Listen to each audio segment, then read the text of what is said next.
नमस्कार दोस्तों, मेरा नाम सिद्धार्थ सिंह है। मैं उत्तर प्रदेश का रहने वाला हूँ। ये घटना मेरे बचपन में घटित हुई थी। उस समय मैं बहुत छोटा था। उसकी छाप आज तक मेरे दिल और दिमाग पर अभी भी मौजूद है।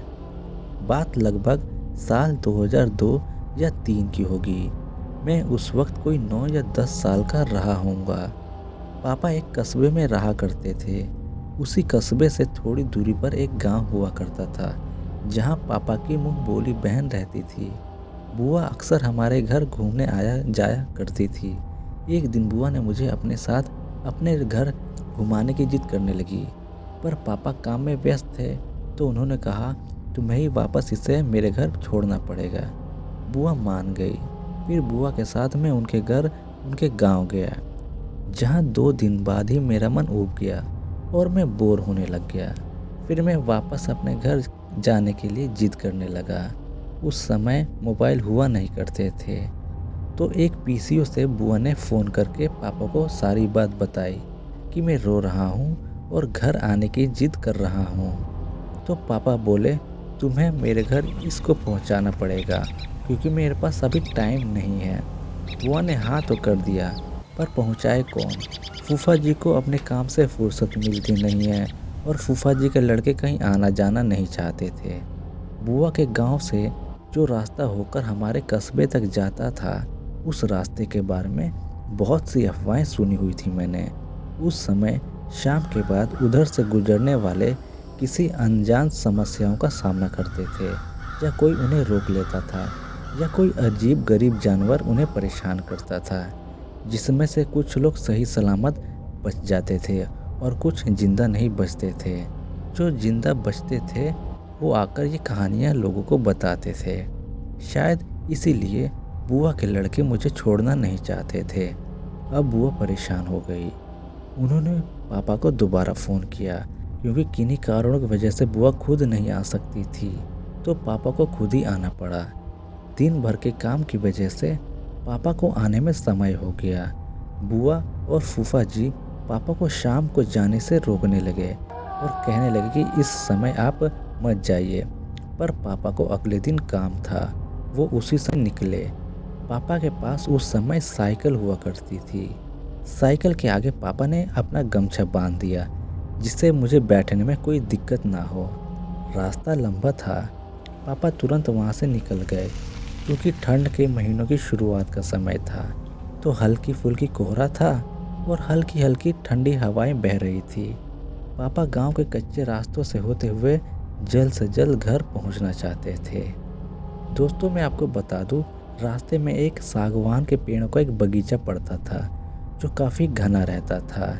दिन के समय भी वहाँ पर सूर्य की रोशनी नहीं पहुँच पाती थी। लगभग अंधेरा ही रहता था बगीचे के अंदर। तो हमें उसी रास्ते से होते हुए हमें गुजरना पड़ा।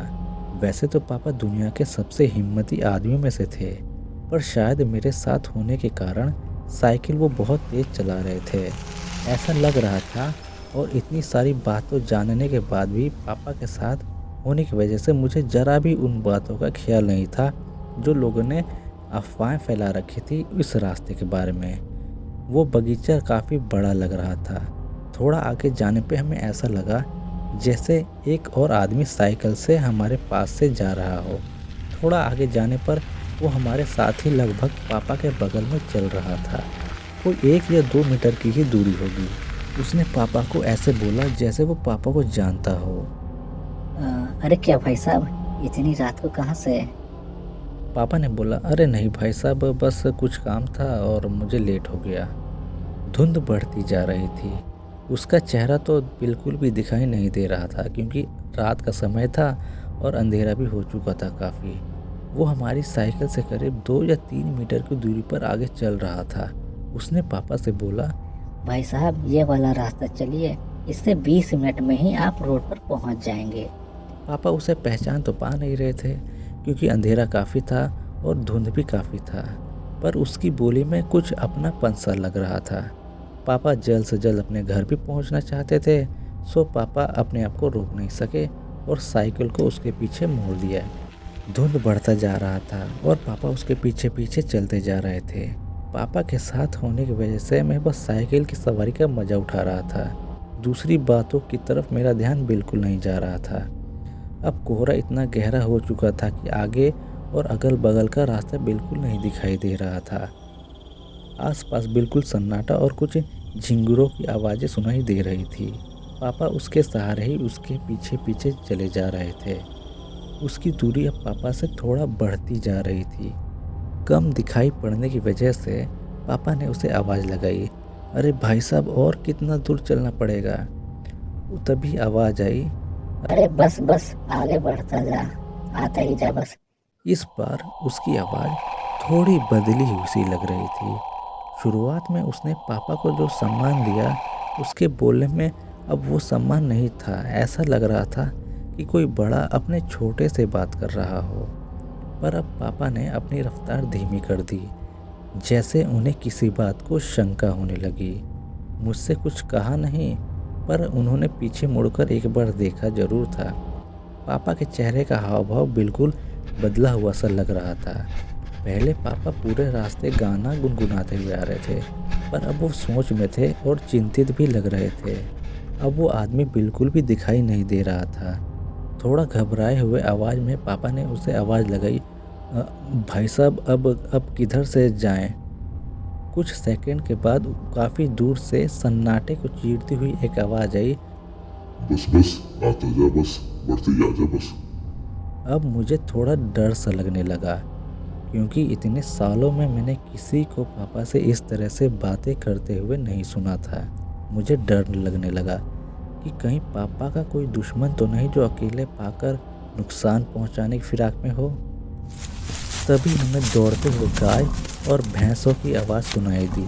ऐसा लग रहा था जैसे वो हमारी तरफ ही आ रहे हों। पापा ने हड़बड़ी में साइकिल को तेज चला के साइड में करना चाहा और उनसे बचना भी चाहा, पर अचानक पीछे से एक भैंस ने साइकिल को इतनी ज़ोर से धक्का मारा कि साइकिल ज़ोर से आगे जाके एक बहुत ही गहरे तालाब में गिर गई। तालाब इतना गहरा था कि मुझे उसमें गिरने के बाद ऊपर आने में काफ़ी समय लगने लगा और मुझे तैरना भी बिल्कुल नहीं आता था। कोहरा इतना गहरा हो गया था कि मुझे अपने आगे कुछ भी दिखाई नहीं दे रहा था। मैं डूब रहा था और अपने हाथ पांव इधर उधर पानी में मार रहा था। उस वक्त कुछ सुनाई भी नहीं दे रहा था। हाँ, पापा की कुछ धुंधली धुंधली हल्की फुल्की आवाज़ें सुनाई आ रही थी। बाबू, बेटा सिद्धार्थ किधर हो तुम? पर मुंह में पानी भर जाने की वजह से मैं अपने हाथ पैर ही मार पा रहा था। आवाज़ निकल ही नहीं पा रही थी। तभी अचानक ऐसा लगा कि पानी के अंदर से मुझे कोई खींच रहा है। कुछ समझ पाता उससे पहले ही किसी ने मुझे पानी के अंदर खींच लिया। अपनी बची खुची सांसों से मैं पूरी कोशिश के साथ बाहर आने के लिए जोर लगाने लगा। तभी किसी ने मेरा हाथ पकड़ा और ज़ोर से खींचकर बाहर की तरफ ले आया। मेरे शरीर में इतना पानी भर गया था कि लगभग मैं बेहोश ही हो गया था। मुझे ऐसा लगा जैसे कोई मेरे पेट में कूद रहा हो। फिर मुझे उल्टियाँ होनी शुरू हो गई। थोड़ा आराम मिला, आंखें खुली तो देखा पापा मेरे बगल में बैठे हुए थे। उनकी आंखों में आंसू थे।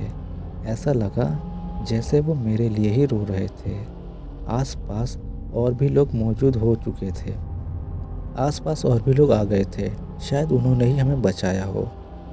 इन सब घटना में मुझे याद है कि जब मैंने पापा से बोला कि घर चलें तो लोगों ने कहा, अभी भोर के 4 बज रहे हैं, अभी सुबह नहीं हुई है, तब तक आप हमारे घर चलिए और आराम कीजिए। पापा भी भीगे हुए थे और ठंड का समय था, तो हम उनके साथ ही उनके घर चल पड़े और वहीं पर आराम किया। मैं तो सदमे में ही था कि ये सब क्या और कैसे हुआ। फिर मैंने पापा और उन लोगों की बातें सुनी जिन्होंने हमें बचाया था। उन्होंने पापा से पूछा कि भाई साहब, इतनी रात को आप कहाँ से आ रहे थे?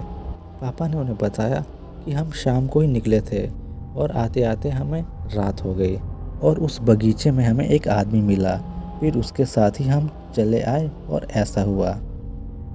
उनकी बातों से समझ आया कि हम सारी रात उसी जगह पर घूम रहे थे। तब मुझे एहसास हुआ कि वो रातें और रास्ते में होने वाली घटनाएं बिल्कुल सच थी। वो कोई इंसान नहीं था, बल्कि कोई बुरी शक्ति या कोई छलावा था जो हमें मारने के इरादे से हमारे पीछे आ गया था। फिर सुबह हुई और पापा साइकिल पर मुझे लेकर घर की ओर निकल पड़े और रास्ते में मुझे समझाते हुए बोले कि ये बात किसी से मत बताना, कोई भी पूछे तो बोल देना कि साइकिल से गिर गया था।